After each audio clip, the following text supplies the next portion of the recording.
If you've struggled with stress, balance, or burnout, and simply feel discouraged or even defeated, and if you're ready to move from force to flow and enjoy ultimate Zen success in your career, health, or relationships, then the Zen Success Show is for you.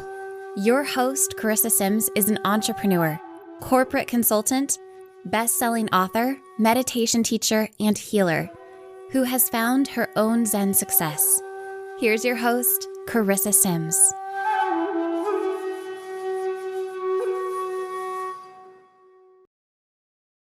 Welcome to this week's episode of Zen Success. Today, I have the pleasure of speaking with Taj Simrit. Hi, Taj. How are you doing, Carissa? It's so nice to be here tonight with you. It's a tonight with me because I am in Greece. Okay, wonderful. Where Yeah. are you in Greece? I've been living in an island called Chios for the last 4 months, but I'm just traveling right now. I am in Mykonos. Yeah, Okay. everybody knows Mykonos. And tomorrow I'm taking a ferry to Santorini. I figure out in my lifetime I gotta go and see Santorini for a couple of days anyway. Yeah, Yeah, it's fun. that sounds wonderful. And for our audience, if you don't know, don't feel bad. You can look it up. The Mykonos Islands. The reason why Taj is saying everyone knows because Greece is famous for that, right? So they have the white buildings with the blue rooftops. It's just simply stunning. It is stunning. And Taj and I were speaking beforehand that my heart is a little bit in Greece. I've been there, but my name is Greek, so it means the loving one in Greek language. So. Lovely one. How beautiful is that? Huh? Yes, so I embody that when I can. Let me share a little bit about Taj.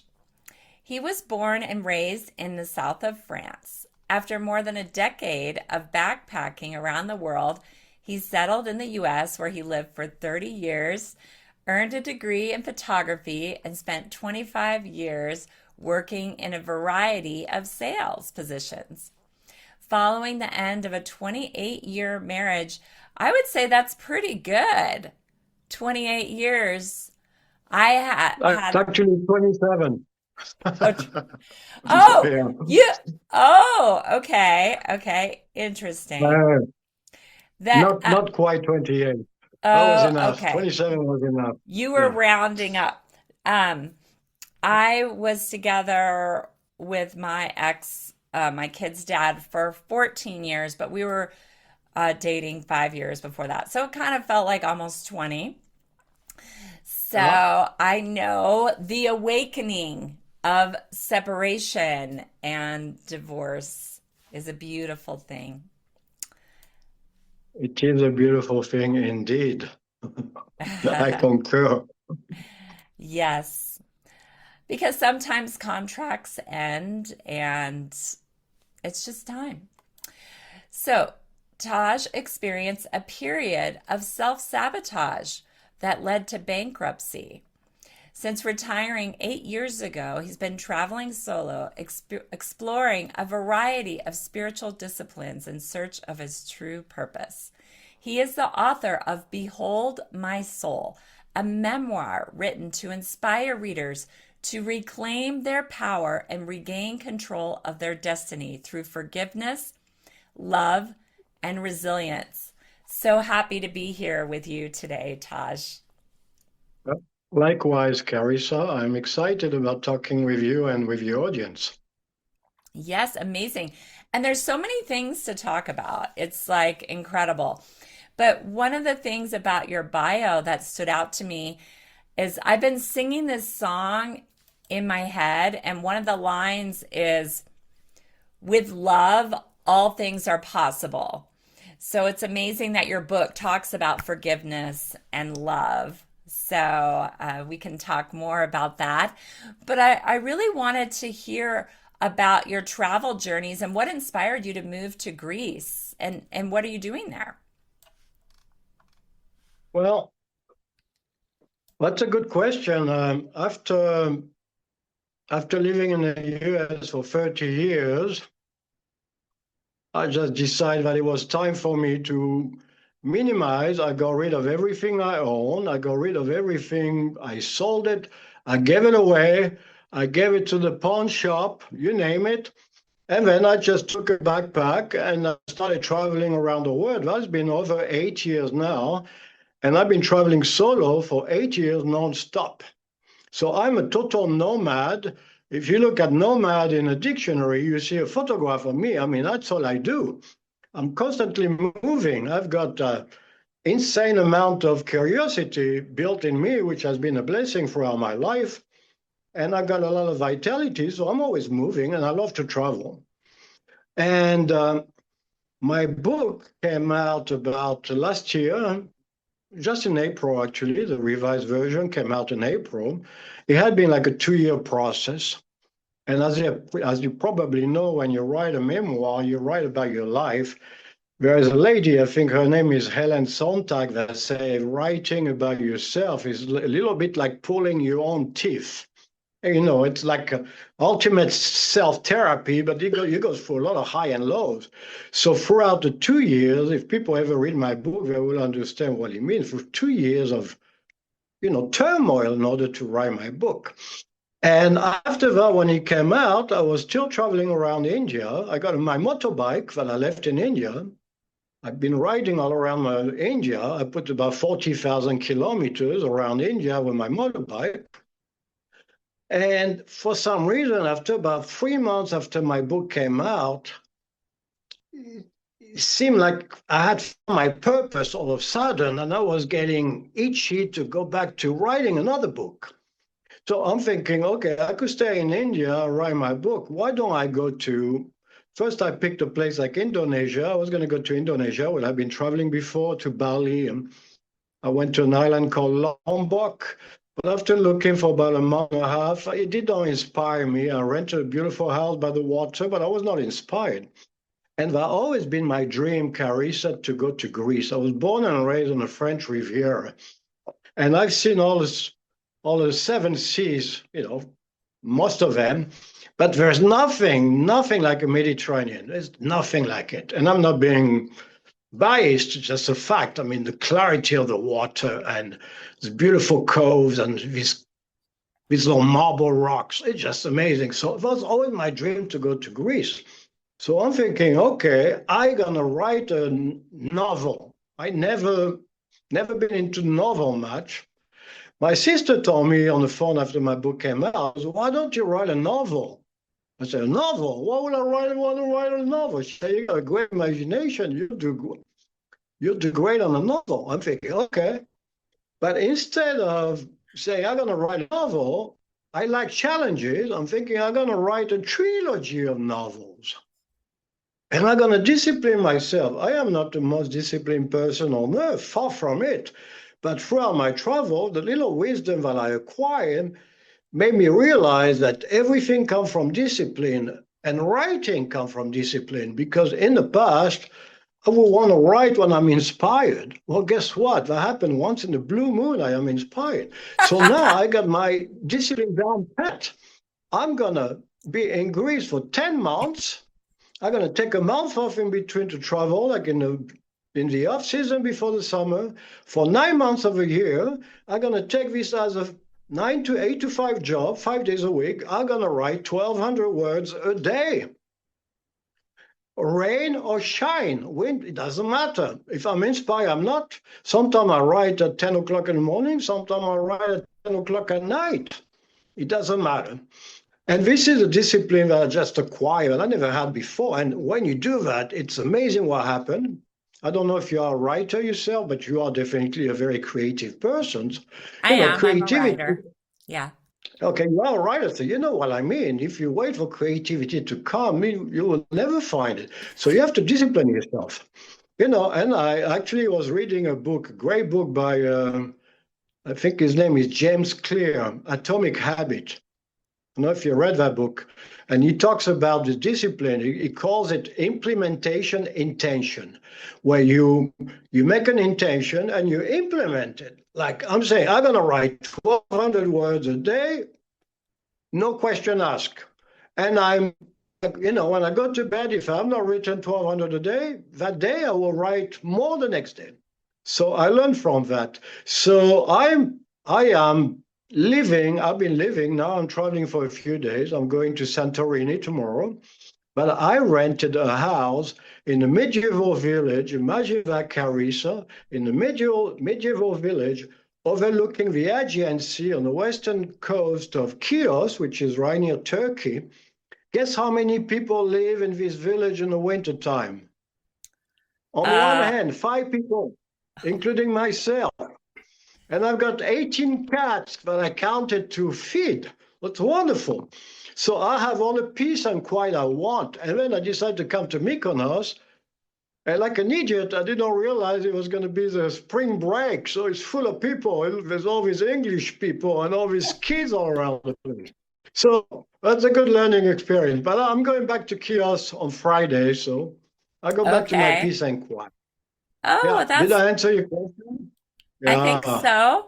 I think there's an answer in there somewhere. So, what are you writing about?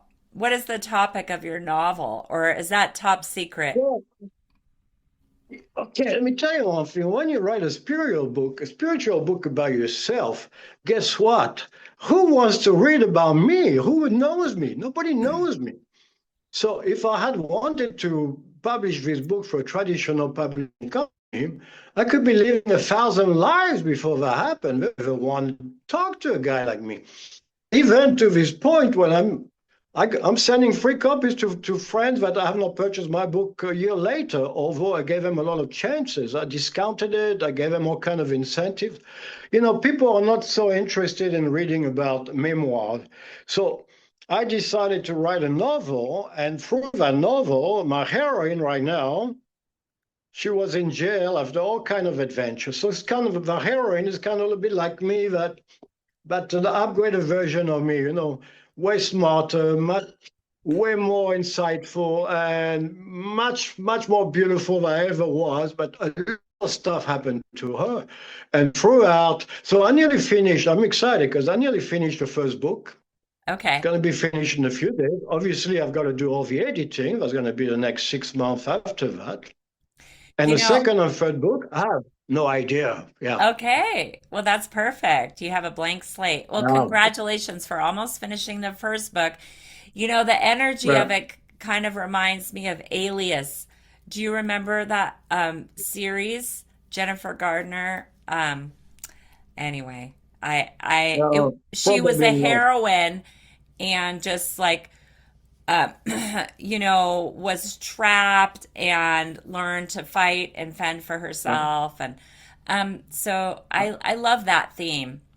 So how does You changing, know, yeah, uh, go ahead.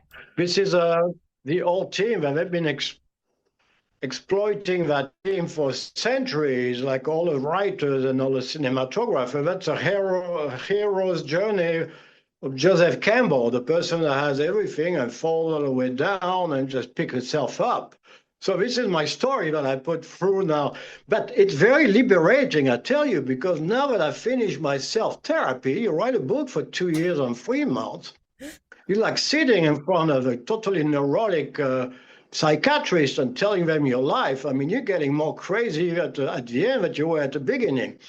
You know what I mean? But now it's liberating because I've done all that stuff. I don't need to go back to this. Now I could use my imagination through my heroine, to come back with all kind of scenario. It's fascinating. I tell you what, Yeah. I love Yeah. it. It's really wonderful.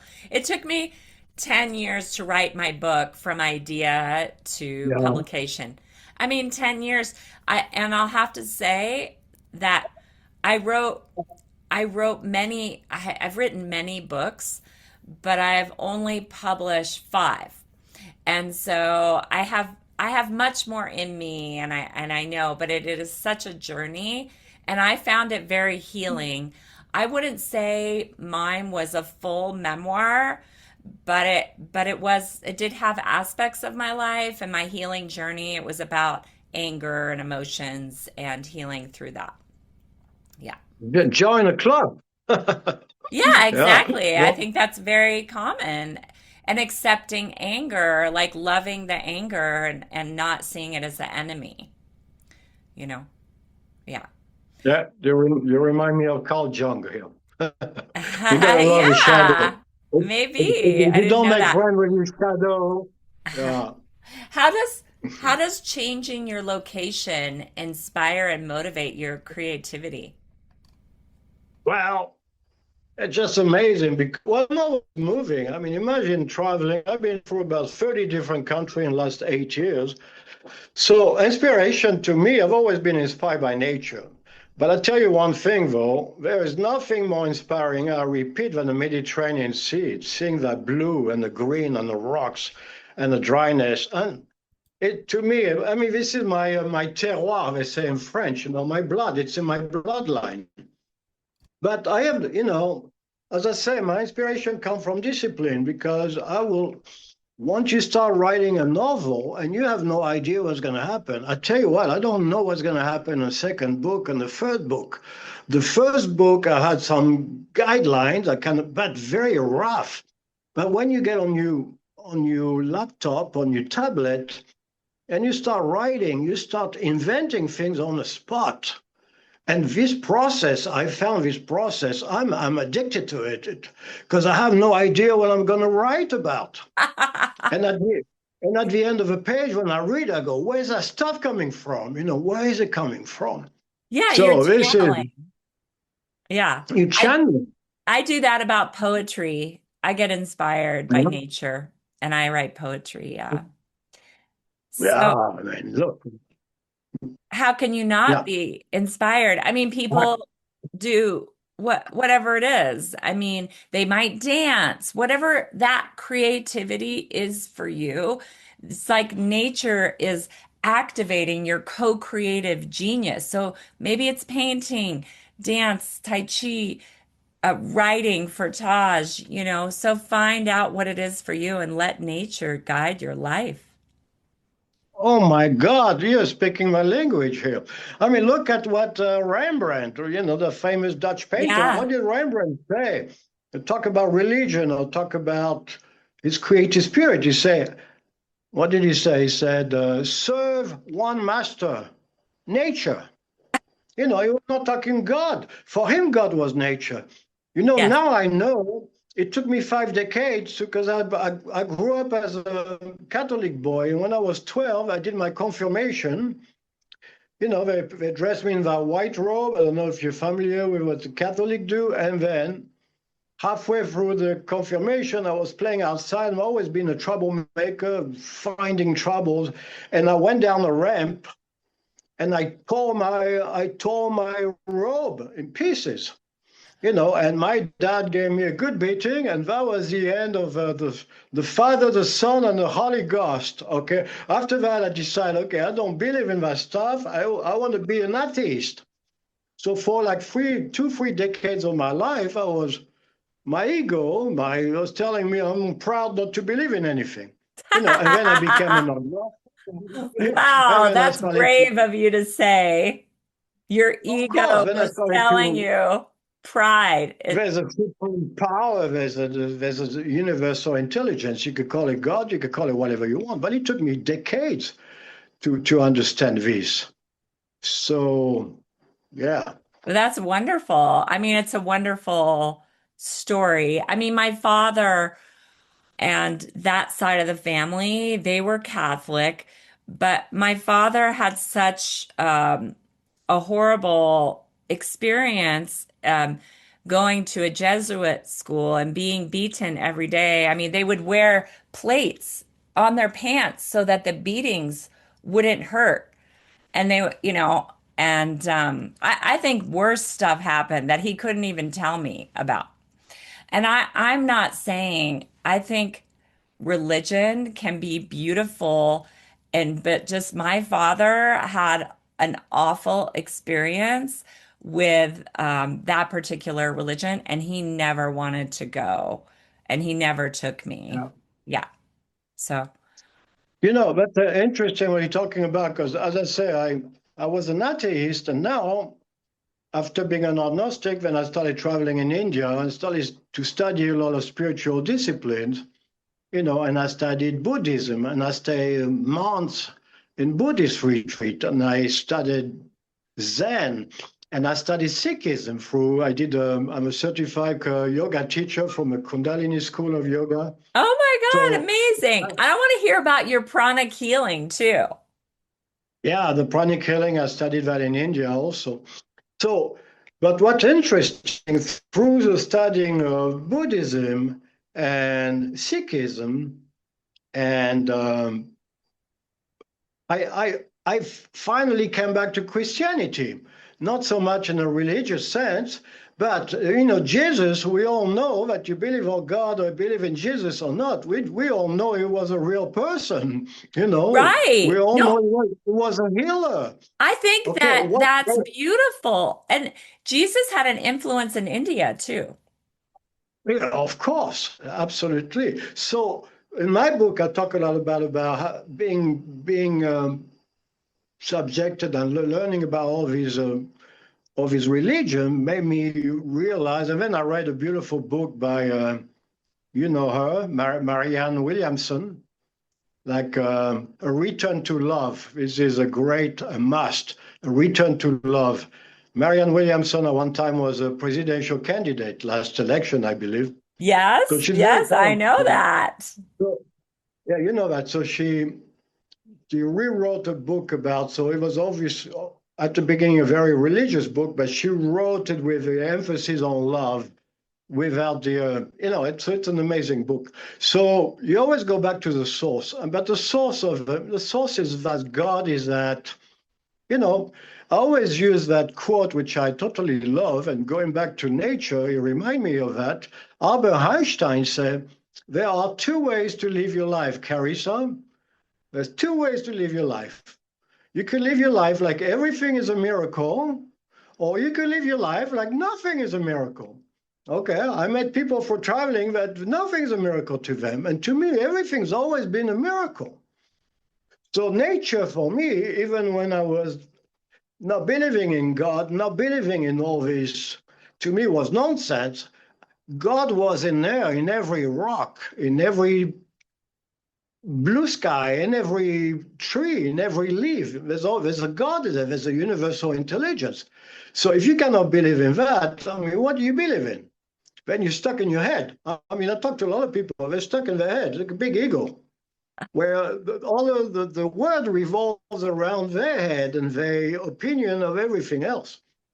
So, I'll tell you an interesting story. I love that one because I put that in my book. I remember my brother is about 1 year older than me, and he doesn't speak English, so he's not going to hear that. But anyway, I wouldn't have, You don't have problem his to talk to permission to share. him. Yeah, no, one day we're walking, I'm probably 12 or 13 years old, and we live by the sea. So to me, the sea was my escape. I came from an abusive, home. Obviously, the sea and the waves, and go swimming and look at the trees. And what my brother say, he looks at me and goes, I don't think that the green and the blue go together. And I go, what? The green and the blue, they don't go together. So, but my brother has been living all his life, is a good man. Oh, I'm not criticizing him. Like if the blue and the green don't go together. And about a week ago, I sent him my book about a year ago, or nearly a year ago. I don't know if he ever read, never talked about him. But a week ago, he sent me an email and he said, I think I changed my mind. I think now that the blue and the green go together. So it's never to learn, okay? That's a message to your audience. It's never to learn. I mean, look at me. I'm an old guy. I mean, in my mind, I'm young, but I'm getting off in years. It's never too late to learn something, or never too late to start being cognizant that we are defective human beings and we need to improve and we need to evolve somehow. That's Yes, that's beautiful. Where yeah. were you in India? I want to hear about the pranic healing.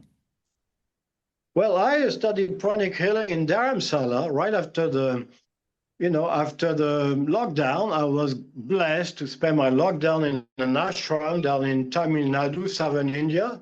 That's I was stuck in there for amazing. 6 months. Yeah, for 6 months I was in an ashram. There were about 15 or 20 foreigners and a lot of Hindus, a lot of Indians practicing yoga five hours a day. A tremendous experience. And after that, I went to Varanasi, and after that, I went to Dharamsala. And I rented a house up in the hills north of Dharamsala for 5 months. And I decided to study pranic healing. I didn't know anything about pranic healing. I never considered myself a healer, far from it. But I figured I want to learn something.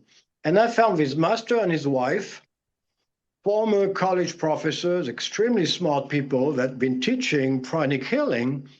For people in your audience that don't know, pranic healing is like similar to Reiki.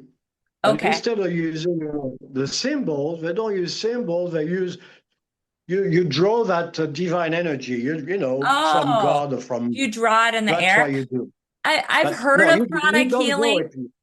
but Yeah. I didn't study it, so I don't know about Yeah. this, but I have studied Yeah. Reiki, so it's interesting that you Yeah. compare. Okay. They're very similar, Carissa. I see. And there's a similarity, and they talk about chakra, very insightful because, in traditional method, they say we have 7 chakras, where in pranic healing, 7 major chakras plus 100 minor. In pranic healing, they have 11 chakras. And one of them is in the forehead, in between your ajna, your third eye, and your crown, your forehead, which is a place of higher learning. So anyway, I studied that, and I remember telling my teacher, it was like a 3 month process. I would go every day. We go there for 3, 4 hours. They would cook food. They would take turn cooking the most beautiful food that I ever ate in India. They were the most lovely couple. And I tell this lady, her name is Primti. I told her one day, well, I don't feel like I am a healer. She goes, Taj, you are a wonderful healer. You just don't know it. You don't know it yet. Kind of like everything else in life, right? We have that source we have that power, but we don't know about it. We've been put down so much. We've been abused. We start to believing a story that other people have told about us. Right. So this is what I talk when you want to reclaim your power. We have a power. It's inside of us. We have that source. We just need to let it go and let it flow. And we need to Um, open our heart. Because if our heart is closed, guess what? It's not coming out. Our creativity is not coming out. When my heart was closed, I couldn't write a book. And through the ah, writing of my book, good the process of connection. Good connection. opening my heart, just like the lotus. I mean, look at the lotus. The lotus is that flower that grows through the mud, Yeah. through the pit of the earth in the mud. And through that mud comes the most beautiful white flower, and petal by petal it opens up, and it doesn't last very long. So that was the process. You have to open your heart, little by little. You got to work at it. You got to work it through the mud, through the trauma, through the pain. Yeah. Yeah, that's a beautiful analogy. I love the lotus. So, do you have any miracles that you want to share from the 8 years you've been traveling? Well, we don't have the time here, Carissa. I got Well, you many could just miracles. share You one know, because I love that you were talking about everything is a miracle. So I thought, why not talk about a miracle that happened to you? well, I could talk about my first miracle is my first time I encountered God. Okay, not in a. I was doing my yoga certification. I was in Arizona. I was living at that time, and my teacher had a beautiful little house outside of 2 hours away in the most beautiful place, super private. And we were doing like some pretty intense meditation, like 2 hours at a time. I mean, really intense. And we're starting our sadhana. Sadhana is a morning practice of 4 o'clock every morning. 2.5 hours of practice with mantras and Oh, singing. yeah, that's Um, Kundalini, isn't it? That's Kundalini yeah, yoga. Yeah. It changed my life when the first time. Let me finish that sentence because I tend to go all over the place and then I lose a track of what I was saying. Then I come back to that little story in Denver. Anyway, so that particular case, it's like nearly dawn. You know, we've been meditating for 2 hours, and I get out. I'm by myself. The other 6 or 7 students are inside, and literally, you know, I didn't see God in person, but I felt Him. That's the first time that I realized that I was a spiritual being, and I was not with spiritual beings living a physical experience, not the other way around. So, and I had that connection with God. The next thing you know, I was flying over the valley, and it was very profound. It's in my book, so I don't want to put it into words because I already wrote about it. Yeah. And then I had one of the other experience. I was in India and I was riding a motorbike, and a lot of things happened to me. I thought that I had taken care of all my issues, my anger. Sorry. We talked about anger before, right? Anger is always the first one to come out when where you have trauma that you kept locked inside here. But anger is stuck here in pranic healing. They know the what is that called? This one, Solar I'll come back. plexus? Yeah, the solar plexus. This is the emotional pranic healers believe that the solar plexus is the emotional center of the body. Where you anger or you grief or everything is inside in here. Yeah. So we talk about anger. And then I was going to tell you about a story in Denver, but that's also a magical moment. I'll tell you that. Okay. Because all my life, I love to sing, except I was a big fan when I grew up. I grew up in the 70s of Neil Young. If you know Neil Young, he's got a very high-pitched voice, like a Canadian singer.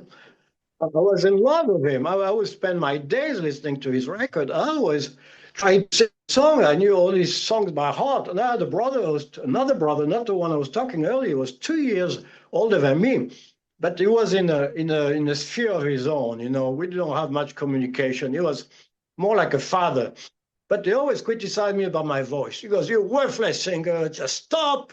You will never sing anything." So I believe that for guess what? For 6 decades, I was in Denver I was working, I had a job in Denver for a few months, a new I'm company in Colorado. from Arizona, yeah. And then I joined a yoga club, yoga studio, and I was doing different kind of yoga. And then one day, there's a teacher that said, "Hey, there's a kirtan, Taj, you want to come? There's a kirtan tomorrow." I said, "What is a kirtan?" I had no idea what it was. A lady singing a guitar with another man. And I go, "Okay, I go. I'm open-minded." I go to the kirtan. There's a lady and me, so it's a very small class. And the lady starts singing. Two This most people? beautiful voice. Yeah, 2 people in the class. So she's singing. This is insightful because when I finish a story, you will understand why there's only 2 people. Anyway, and she sings with more beautiful voice, an angelic voice. And she said, "I encourage you to sing." And I go, I have never sung in public. Maybe I was singing in the shower to myself. And guess what? I started singing. And it was, wow, a beautiful feeling. At the end of the class, I said, "Thank you very much. You have a beautiful voice." That's what I said to her. And she looks at me, she goes, "Well, you got a beautiful voice too." And I go, I look at her, and I turn around like I'm expecting to see 15 guys. Maybe she got me confused with somebody else. No, there's only one lady and me. So she was talking to me. And I'm thinking, "Are you being nice to me?" She goes, "No, you got a beautiful voice." That was a aha moment. I realized that maybe all the nonsense I had believed from my brother that, you go to school, people criticize you, "You're too fat," or "You got a big nose," or "You're too cooked." And when you believe that for the rest of your life, you start living with these limitations. So all of a sudden, I'm going, "Wow, I have a beautiful voice. It's amazing. I never knew that." And guess what? Just by coincidence, nothing happened by coincidence in this life. A week later, there's a Kundalini class in the studio, which I had no idea what Kundalini was. I entered the class, and the lady has some mantras playing. They play a lot of music, mantra before the beginning of the class. And as soon as I sat down, I'm thinking, this is me, this is my tribe, this resonated strongly with me. And to these days, mantras are my life. If you look at my Spotify right now, I've got nobody left. All the rockies and folkies are gone. It's all mantra music. Oh, beautiful. Yeah. Well, I would love for you to Yeah. talk about your book, Behold My Soul. What inspired you to write this? This is your memoir, right? Yeah. I mean, we're talking about creativity earlier. When I was 8 years old or 9 years old, I knew I was going to write a book someday. Except I had no idea. I had no idea what kind of book I'm going to write about. And in those days, I was not much of a reader. So I didn't like to read that much. I had some problem with my eyes when I grew up, which was mental. I had some problem with my breath. I was physical, but also mental, but my eyes. So I was not an avid reader. And when you don't read, it's really hard to write. Doesn't matter how intelligent you are. I mean, if you don't read, it's really hard to become a writer. So throughout, obviously, I started reading when I was in the 40s. After my divorce, I started reading books. I had never read self-improvement books before. So all of a sudden, I start reading all these self-improvement books, and they start to motivate you, and you want to read more, you learn more things, and you want to. That pushed me to go traveling to India and all these places.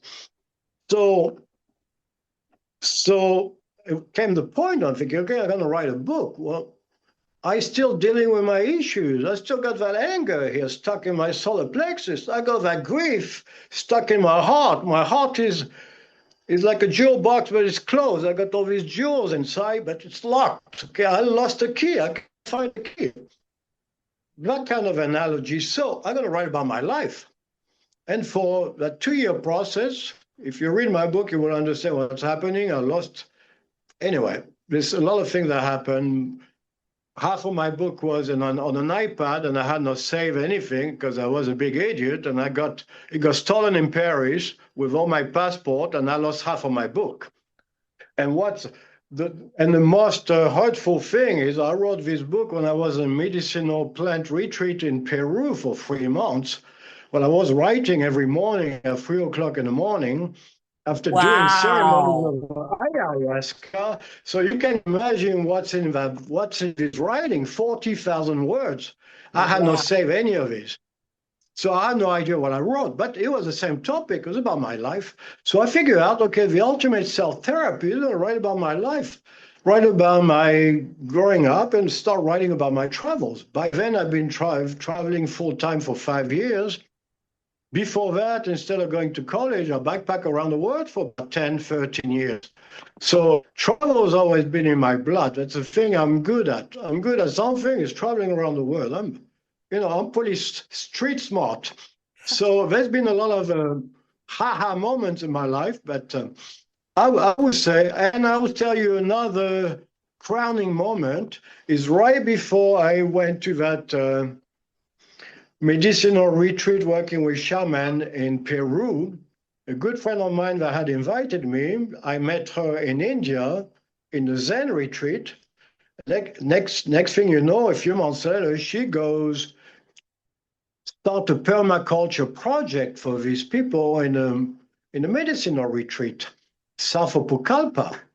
And I am in India at that time riding my motorbike. And then one day she writes me a WhatsApp message. It was, Taj, I've got a great opportunity for you. You should come to Peru. Okay. And I'm not going to tell you the story. I don't want to spoil it. If you ever read my book, a lot of things happened a week before to that moment. 2 days later, I sold my bike and I went to Peru. Imagine that. And when I arrived there, she gave me a book by Joe Vitale called Zero Limit. I've read And that Zero book. Limit yeah, it's wonderful. It talks about Ho'oponopono. And to me, when I read this book, it was a magical moment that was waiting in my life for 6 decades. I was over 60 years of age by then. In the Amazing. same league as rediscovering my voice a year before.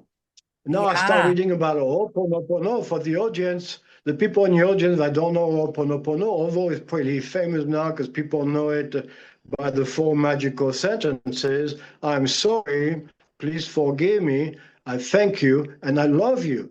And I started to drink that stuff like a Kool-Aid. And for the last 4 years, Ho'oponopono is constantly with me every day. Beautiful. Every day of my life, every night. I've got a song that I play in a loop, at night. That song, sung by a Spanish artist, and that writes a lot about other kind of mantras. So it's very mystical with his sentences. I'm sorry, please forgive me, I thank you, I love you. So to me, beautiful. Yeah. To me, Ho'oponopono changed my life. Okay. And going back to I'm sorry, where you start taking responsibility. You want me to talk about Ho'oponopono, or do you have any other questions? No, this is not. No, you're fine. Don't talk. I think people got it. They got it. So, how can you help our audience break through mental and emotional limitations? I know you talked about Ho'oponopono. People can use that. Did you want to talk about anything else that can help the audience? No, I want to talk about Ho'oponopono. No, Ho'oponopono is everything, but go back to forgiveness.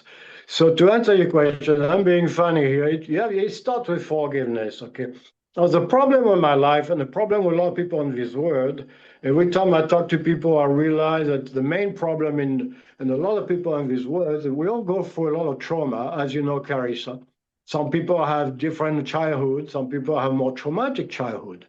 But if it's not a trauma for this childhood that limits you in your life, it's the transgenerational trauma from your ancestor. And if it's not that, what about the trauma from other lives? Okay, if you choose to believe in this concept, which I believe a lot of your audience believe in the concept of multiple lives, but so you carry all this trauma. And I'll just add, I believe collective. Collective. Of course. I mean, look, in the collective of a different civilization, different culture carry, the French carry their own French trauma, which is a lot of it from the revolution or what have you. And so do the American with a little history. They carry the trauma from the indigenous, where they stole the land from. Anyway, let's not go there. So once you have all that trauma and your heart is closed, you close your heart because you protect yourself. So you put that big shield in front of yourself. So now you have all these limitations and you got all this trauma and you have all these people that harmed you, that hurt you, and now you have not forgiven them. So this is why I'm such a fan of Ho'oponopono, because it all starts with forgiveness. So to answer your question more clearly, when you talk about what can you tell my audience about all these limitations? Well, you have to forgive first. So when I talk to people, when I talk to clients, I always ask them, have you forgiven your parents? And you'd be surprised how many people have not forgiven their parents. I think I think most people haven't because they don't think it's an important process. I think most people haven't. But what about forgiving yourself? I mean, most people haven't done that either. And they all intertwined. Have you forgiven the people that hurt you? And have you forgiven yourself? Because here's the thing, and I start to realize that the more I study Ho'oponopono, the more I apply it to my own life. I started to realize that if you have this resentment towards people that hurt you, it'd be my father. He used to beat me all the time. So what? What about teachers? What about the story you were telling me earlier about your dad from a Jesuit? People abuse you. And if you don't forgive them, you carry this resentment in you. Oh, yeah, big time. For the rest of your life. But here we go. When you carry all this resentment, you form an opinion towards yourself of guilt. You feel guilty of shame, of blame. Yeah. And guess what? And now you start thinking, okay, maybe I got abused because I didn't take action. Maybe I was vulnerable. Maybe. So you start finding some rationale to excuse it. And worst case scenario, now you start saying, I deserved it. Now Oh, you right. become a victim. So Right. we have a lot of people in this world, they are victims, in that syndrome of victimhood. So Well, it's once important you, to heal that wound at this time. It's heal the important. If wound, everyone's of healing course. that, So, heal the victim so perpetrator. absolutely. So how you forgive other people that hurt you, you forgive your parents, you forgive yourself. So this is what you do in Ho'oponopono. When you say, I'm sorry, you're not asking God to absolve your guilt. You're asking the divine power to help you forgive yourself. And then what about forgiving the people that you harmed? Guess what? I harmed a lot of people in my life. So when you come to peace with that, so forgiveness is everything. And little by little, your heart starts to open up. Now you start feeling empathy and compassion for people instead of pointing. So then it comes to when you say, I'm sorry, you're also responsible. You take responsibility for your own life, 100%. Right, Yeah. Carrie? So everything that happened in our lives, it's our doing. We are the creator of our own life. It's like you're a script writer. You're going to write a script about your life.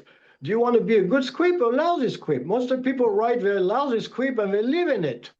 That's their comfort zone. And they become victim and they stay stuck. So that's how I would say, to get rid of your limitations, start opening your heart. And whatever process you want to do, if you don't have a luxury or the time to go traveling around India or to go to Peru and work with shamans, find some other ways, Yeah. find support, read books, listen to, what's her name? Carissa Carissa Slim Sims podcast. podcast, Zen Yeah. Success. Taj, what is Zen Success to you? What is that? Zen Say it again. Success. This is the name of the show that you're on. Zen Success. Success is the name of the Yeah, show okay, you're I'm on. sorry. And Yeah, yeah, I know. what is that to you? Well, success to me is Zen or no Zen, but Zen success to me is to be at peace with myself. When I go to bed at night, I want to be a better person than what I was a year ago. I went for 27 years marriage, and then I got divorced. And when I got divorced, I was the ultimate jerk. I have not talked to my ex in 10 years, not because I've not forgiven her. With everything's totally forgiven because we don't want to talk anymore. But I was a total jerk. I was an egoistical jerk. Everything was about me, about my ego. So I have a lot of amends. I have a lot of amends to make, right?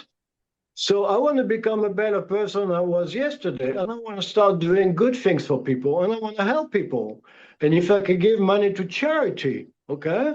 And I want to read a lot of books because all of this own money that I make, 50% will go to charity. That kind of idea. Kind of like you, the journey you're on. You have a podcast so you can make a difference in people's lives.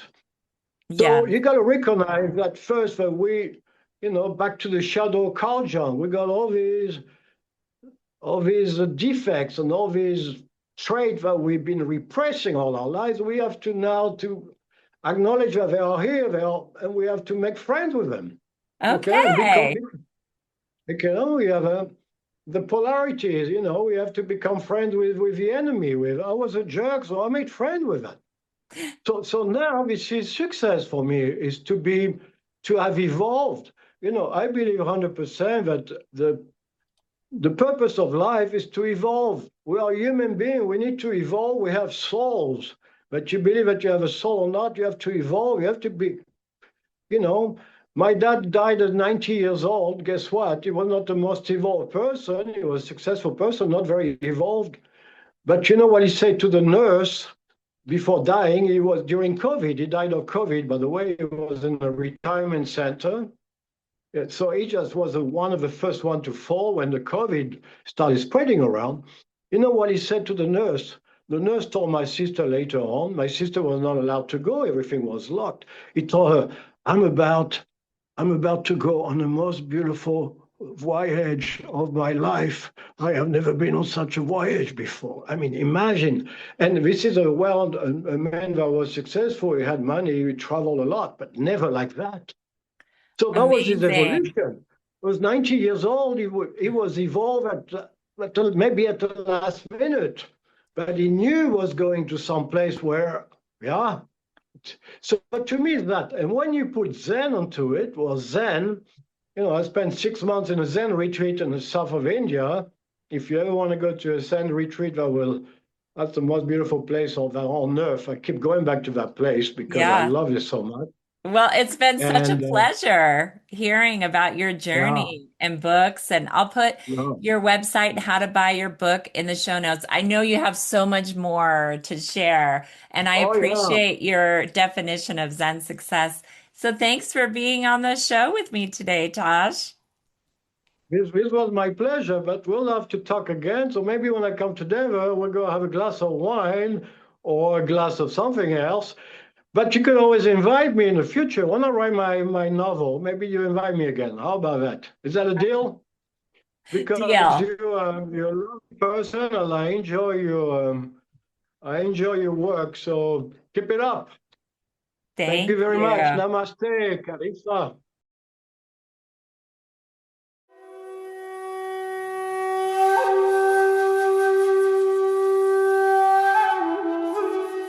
That's it for today's episode of Zen Success.